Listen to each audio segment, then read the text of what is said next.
एक महिला ने एक अजनबी को अपने घर में आश्रय देने का फैसला किया, जो उसके दरवाजे पर दस्तक दे रहा था। महिला एक पल के लिए झिझकी, लेकिन फिर उसने शांत और स्नेहमयी मुस्कान के साथ दरवाजा खोल दिया। बाहर की रात ठंडी थी और बारिश जोरों से हो रही थी। वह आदमी, जो कीचड़ से सना हुआ और पूरी तरह भीगा हुआ था, उस महिला के छोटे से घर में आया और अपनी कहानी सुनाने लगा। मेरी कार कीचड़ में फंस गई।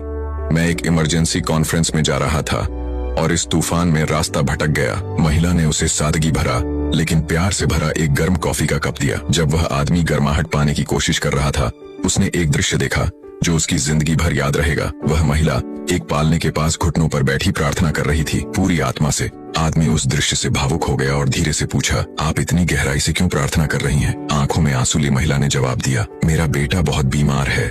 उसे एक दुर्लभ प्रकार का कैंसर है। सिर्फ एक डॉक्टर है जिसका नाम है डॉक्टर एडोर, जो उसे ठीक कर सकता है। लेकिन मैं गरीब हूँ, उसके इलाज का खर्च नहीं उठा सकती। मेरे पास बस दुआ करने और भगवान पर भरोसा रखने के अलावा और कोई रास्ता नहीं है। वह आदमी सन्न रह गया। उसका शरीर कांप उठा। उसका नाम एडोर था।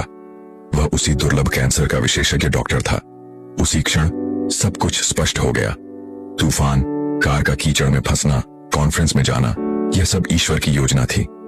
गले में रूंधे स्वर और आंखों में आंसू लिए वह महिला के पास घुटनों के बल बैठ गया और बोला, भगवान ने आपकी प्रार्थना सुन ली है। मैं डॉक्टर एडोर हूं और मैं आपके बेटे का इलाज करूंगा। महिला फूट फूट कर रोने लगी। उसका दिल कृतज्ञता से भर गया। एडोर भी रो रहे थे, क्योंकि उन्हें अब अपनी जिंदगी का असली उद्देश्य समझ में आ गया था। उस सादा से घर में, उस तूफानी रात में ईश्वर ने यह दिखा दिया कि जब सब कुछ खोया सा लगता है, तब सबसे बड़े चमत्कार होते हैं। हमेशा याद रखें, कुछ भी यूं ही नहीं होता। हर मुलाकात, हर मोड़, हर तूफान एक बड़े उद्देश्य को लेकर आता है। चाहे हम उस समय न समझ सकें, जीवन में कुछ लोग हमें सिखाने आते हैं, कुछ हमें मजबूत बनाने और कुछ हमें प्रेरित करने आते हैं, ताकि हम और बेहतर इंसान बन सकें। हर प्रार्थना, हर आंसू जो आप चुपचाप बहाते हैं, ईश्वर उसे देखता है, सुनता है और सही समय पर, न पहले न बाद में, वो जवाब भेजता है, सबसे अनोखे और परिपूर्ण तरीके से। इसलिए दिल को शांत रखो, बंद दरवाजों के लिए भी शुक्रगुजार रहो, मुश्किल रास्तों के लिए भी धन्यवाद दो और हर विलंब को स्वीकार करो, क्योंकि हर चीज ईश्वर के समय अनुसार होती है। जो कुछ भी आपका है वो ईश्वर के हाथों में सुरक्षित है, सिर्फ सही समय का इंतजार कर रहा है। विश्वास रखो और शांति से चलो।